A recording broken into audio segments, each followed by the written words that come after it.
4, 3, 2, 1. Say kids, what time is it? You're something else.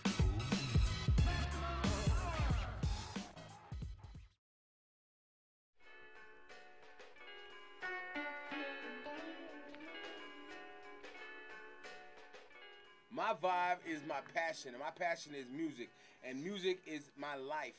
Ever since I could jump out my mom and start wiggling my boom bum, I've been doing it. Whether it was singing, whether it was humming, whether it was writing, whether it was rhyming, freestyle battling, whether I was battling big MCs, whether I was touring, opening up for opening acts, whatever it was. I even DJ'd for a little while. I also love being a DJ on radio. I never thought I would, but I like to look at it as a little jewel on the crown of my music portfolio. And I do soundtracks, I ghostwrite, I perform live, and I love it. That's my passion. That's what keeps me awake at night. That's what makes me go to sleep at 4 in the morning and then wake up at 5 and then gotta finish writing that verse or finish writing that hook or go hit the studio up and try to make things happen. Done. That's my passion. My vibe is it's music too. Like he said, from when he was small. I don't know when he was small, but let's say like when he was from when I was small. And my mom will tell you, like, I probably started singing before I talked, and it's just that love. I can tell you a quick story before we even get deep into it. The movie was House Party. It was the scene when my man Martin Lawrence was doing the switch part, you know? Yeah. And the song, it was "Why Get Funky on Me." Yeah. From that moment there, I realized, you know what? It changed the whole game for me. That's when I got into the crowd, to the MCing, not like the MC, but the crowd hyping stuff, DJing and stuff, doing the tour stuff, it does not matter. If I had an opportunity, if there was an opportunity, not even say opportunity, if it was a choice between me losing my sight and losing my hearing, sight's gone. Sight's gone. If I can't hear the music, it's just not right. Because I feel everything you do to a rhythm. If you sleep, you breathe, you walk, you talk, everything you do is to a rhythm. And if I can't hear that rhythm, it's just not right. It's not right. When I first fell in love with music, with hip hop, then I can actually say I fell in love with it was I would say probably mid-80s. I was a young man and I was in a car with my father and my baby sister in the back seat. We were actually driving home from Edmonton, spending the day at West Edmonton Mall, you know, touristy kind of stuff. And my dad had a cassette tape, and the song that was playing was Houdini's "Freaks Come Out at Night." Ooh. Exactly. And see how that inspired people to take it back to that memory? That's exactly what it did. Because I was doing exactly that, heading on in the front passenger seat, looking out the window, like, the freaks come out It's in my head, you know? It's in my head right now, yeah. And I remember looking over and I saw my dad, and he's driving, and he's like, his head's bopping, and his finger was tapping on the steering wheel. Yeah. My dad never really got that excited about anything except for soca, maybe some calypso or whatever. He snapped his toes or whatever. But then what did it for me was I looked over my dad's shoulder to the back seat of the car, and there's my little sister, who's like, 5, 6 years younger than I am, and she's in the back seat looking out the window, and she's bopping too. And at that very moment, I saw that this one song had unified 3 different generations and genders of people under one vibe. And that was the moment I said, wow, this music can speak to 3 different generations of people and get us all under one feeling good vibe. Done. I was like, I had to find out more about it right there. Yeah, the 8-track, 1976. 8-track. And my dad was playing, I think it was like one of the 4 top songs. And I just saw, that was the first time I saw my dad groove. And when, my dad did the little, whoo.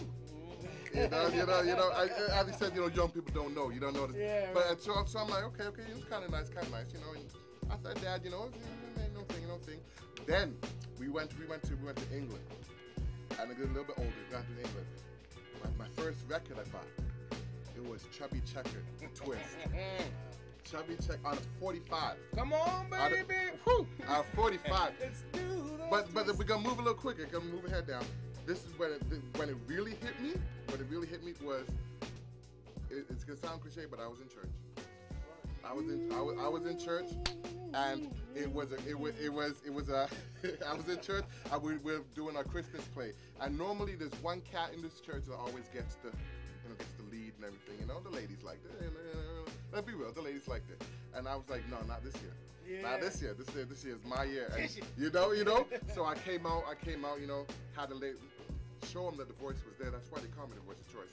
I had to show them that the voice was there, and from that moment on, it was done. Like I did the gospel thing, and I loved it. I loved the way that got people up. And then when I got into the more of the R&B kind of stuff, I saw the way people responded to the R&B, and the R&B was beautiful. Then you got into the hip hop, and then when you get to the house parties, and you just you remember the track like new shoes. I hear it, bum bum bum bum bum. Yeah. It was you don't have to hear the song. Yeah. You don't have to hear the song, you know, and that like stuff like that. That's just the classic stuff. Yeah. That just makes you realize, you know what, like this is us. Yeah. And the good thing is, the people that I was with at the time, they couldn't if I said I love hip hop, they said you had to do your homework. There was no, let me jump on the internet, find out everything that it is now. We had to do, because there's mixtapes that I'm still waiting on. Yeah. I'm still waiting on this day. You know, the mixtapes, but like I just knew like there was nothing else. Like I don't care what type of, it could be hip hop, R&B, gospel, whatever. I was gonna do it, and I won't stop.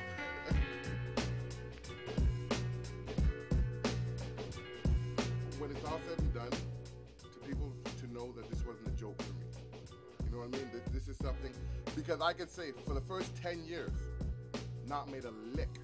This is for free. Yeah. This is every Saturday. I didn't care if I had a job to do, whatever. I was on the air. 91.1 Poopa.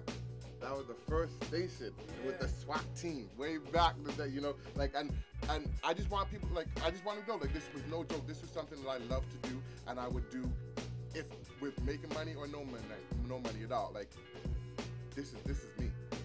This is me, you know. My goal with my passion is to leave a legacy and to leave something that, you know, whether I'm old and gray or I have amnesia or Alzheimer's or whatever, or my grandkids or my great-great-grandkids come up to me and they say, you know, whatever, you know, because how we treat vinyl now, or, you know, reel to reel now is like this old sacred thing. People hold it with gloves and it's fragile and old. Well, you know, 50, 60, 70 years from now, people are going to say that about CDs or whatever, right?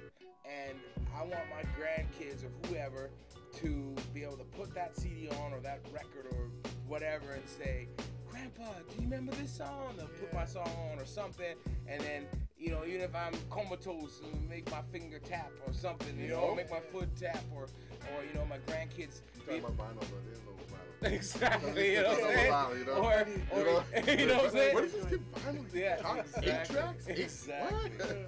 Or, you know, maybe help my grandkids be able to, you know, put some food on their table or something like that with a royalty check or, you know, whatever. I just want my little dash between born and dead to have a whole bunch of ones and zeros, a whole bunch of digital media, a whole bunch of information, a whole bunch of, wow, he did all this, he recorded all this, these were his words, his thoughts, his music, his vibe, his love. This was it, his gift to the world. Boom, there you go. Are you feeling my vibe? I got it tattooed on me. You see this thing? You see it? It's tattooed on me. This is the vibe right there. That's the vibe. Go on, man. Oh. Are you feeling my vibe? You better, man. I'll stomp on your neck like a gorilla in Paris. I'm telling you. Don't get me started. You better feel that vibe. And I can't get tattoos. I got God tattoos right here. They call stretch marks. Peace. Again, you're here at the Vibe Show, and we're at the Hot 103 Studios with my man Bubba B and Barry Brown. Yeah. And we're doing it real big right now. You guys have been in the game for a long time and have been pioneers in what we call, Canada's, never mind just Winnipeg, Canada, at least for people of color anyways, and doing it that way too. And more importantly, doing it from a hip-hop perspective, because the music is in the blood and it exudes in the energy in the room for sure. What can we talk about when it comes to the changes that you've seen from the very beginning when you guys first fell in love with hip-hop and all of that to now? and how that has changed in the radio. So a two-part question there. Well, first thing I can say is I remember I was told, it was almost beat into me by my parents, by teachers, administrators, all that kind of stuff. When are you going to get over this fad? When are you going to get over this? If you didn't say it, I was going to say it. When are you going to get over this? Yeah. It's just a passing fad. It's going to be gone. Like when I'm breakdancing, working on doing head spins and almost breaking my neck and whatnot. And my mom's standing over there, this is going to be done next week or next year, and you'll never even do this again. And, at school, I remember trying to have little workshops. I'm in grade 5 and grade 6, and during the noon hour, instead of being outside, kids nowadays, they be playing video games during the noon hours. Me, I'm in a workshop, started a workshop with about 8 or 9 other guys, teaching them how to do different breakdance moves. Yeah. You know what I'm saying? Like, that's what I was doing in grade 5 and grade 6. At GW Ski in Calgary, go check it out. Alan Berezowski, a.k.a. Mr. Bear, the principal. He's there. He's all good. He'll tell you. That was, it was like, no, this can't be just here and now. This is going to last forever. And everybody was like, nope, zip, nada. Boom. Fast forward 25, 26 years, almost 30 years now. And you have Justin Bieber's new album coming out in a couple weeks here. And it's going to be hip-hop. And he's got, like, Drake. You know what I'm saying? He's got Lil Wayne. He's got all these hip-hop artists, and he's the biggest pop artist in the world right now. There's nobody moving weight like he is. And that's what hip-hop is. Hip-hop and the music and the vibe and the passion has evolved into a multi-billion-dollar, not just a one or two, a multi-billion-dollar industry, from clothes to television to products to motor vehicles, everything. That genre of music, that style, that culture, that lifestyle has influenced the world. If it wasn't for hip-hop, boys and girls would still be wearing like those Zuzu jeans, with the zipper that started up here and went up there at the backside with the pinstripes on it. What you said is smart because it is. People forget it is a lifestyle. Yeah. It's not. I hate that word fad, because it's not even close to being a fad. And it's not. It shouldn't be looked at as abrasive. Yeah. Or threatening. Because just because you see me in a certain way of living, which represents my style, doesn't mean that I'm not a genuine person. I see, and I come from the world of the DJing. I come from the world of DJing where, like, it was, like I said, it was different. There was no internet where you could sit there and just I'm a listen to every Wiz Khalifa, every Drake, every this, and I'm a hip hop aficionado. No, I come from where you need to learn this stuff. Know this. Don't come at me and don't ask me for no mixtape. You know who I'm talking to. For a mixtape. So I'm 12 and I'm still like, okay. Anyways, it's a mixtape and you don't know who these people are. You know what I mean? Like, and especially for me too, I'm an R&B cat. Hip hop is thing, but I'm an R&B cat. And I remember my parents saying, what you're singing, it's not gonna get you nowhere. It's not gonna, until they actually saw me. And with my group at the time, we actually sang, and then they realized, okay, wait a second, maybe they may have something, maybe they may have something. This may not be this. They're wasting their time here, because like, if my parents were to tell me straight up, you couldn't do any sort of music, and that was it, I don't think I could talk to them this day. Yeah. Like, just to be real, I don't think I could talk to them because that's my life. Right. Drizzy Drake, never before in Canadian music or international music has there ever been the #1 pop artist and one of the hottest hip-hop artists in the world, both been from Canada. Yep. You better recognize it. I love Canada to death, right? And I agree with Bubba B when he's talking about Canada is the place to where it's going to evolve in pop. The one beef that I have is we don't market very well. Boom. And that's for everything. That's for everything. That's, I was actually listening to a couple different, I listen to a lot of different music, right? I'm not just a hip hop artist. Yeah. So I realized in the last 5-10 years that hip hop isn't the only one that has trouble. Yeah.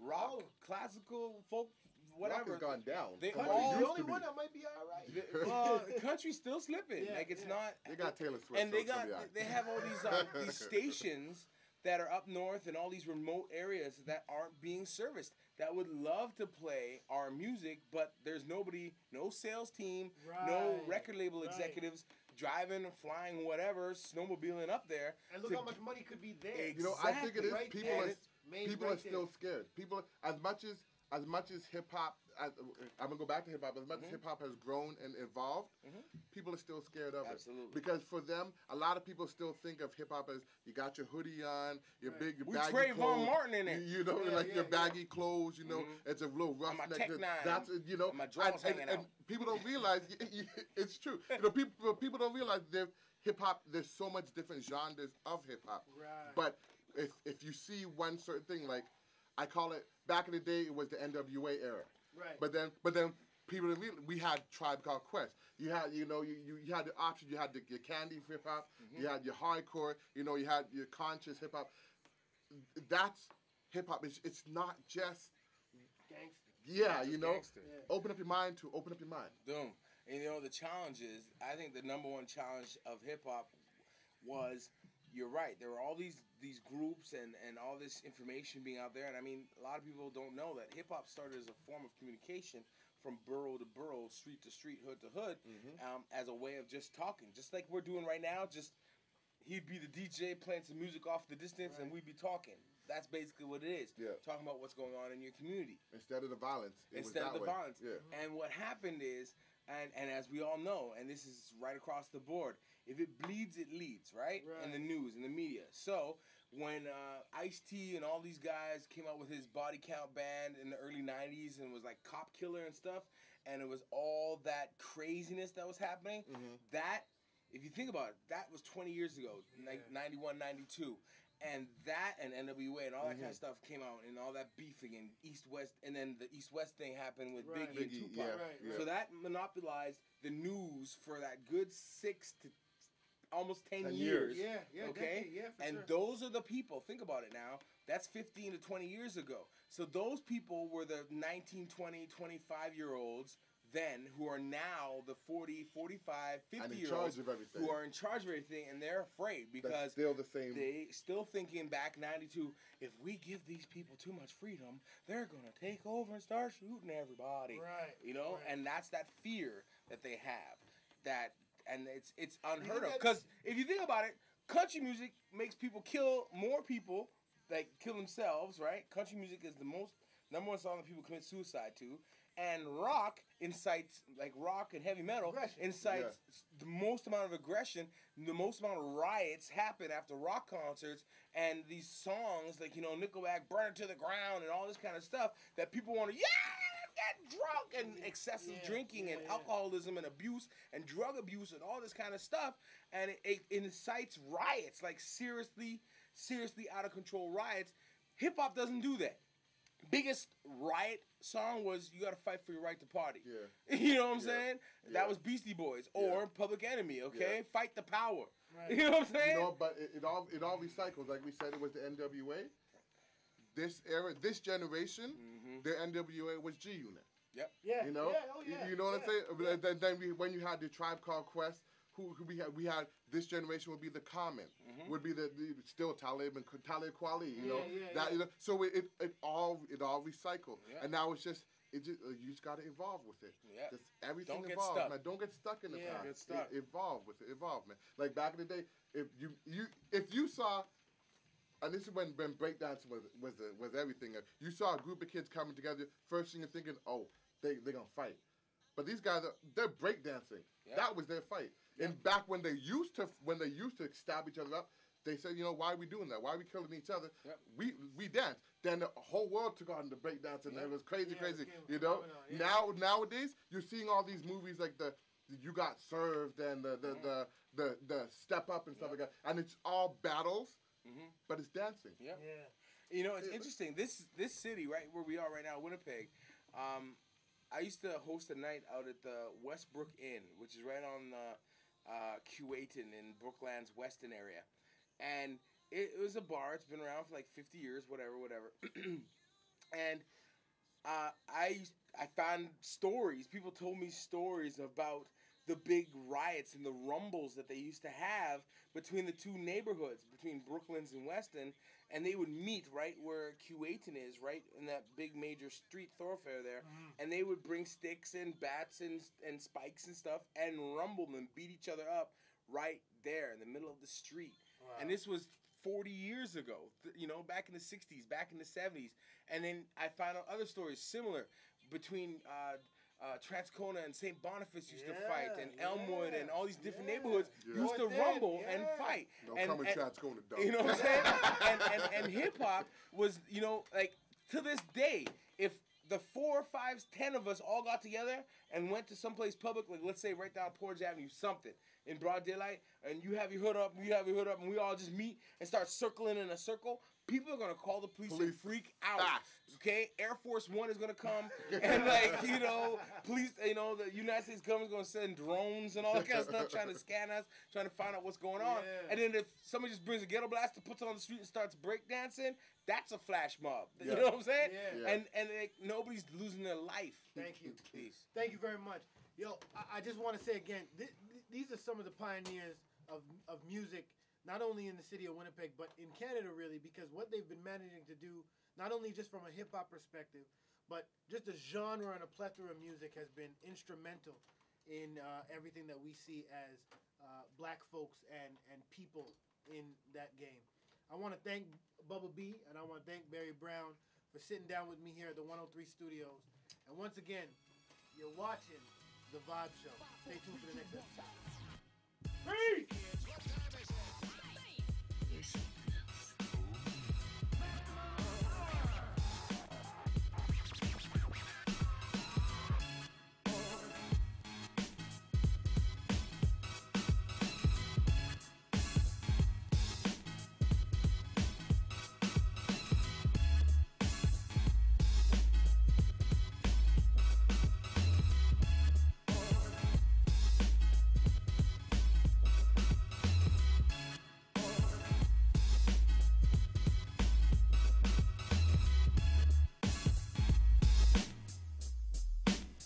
Intensify the treatment.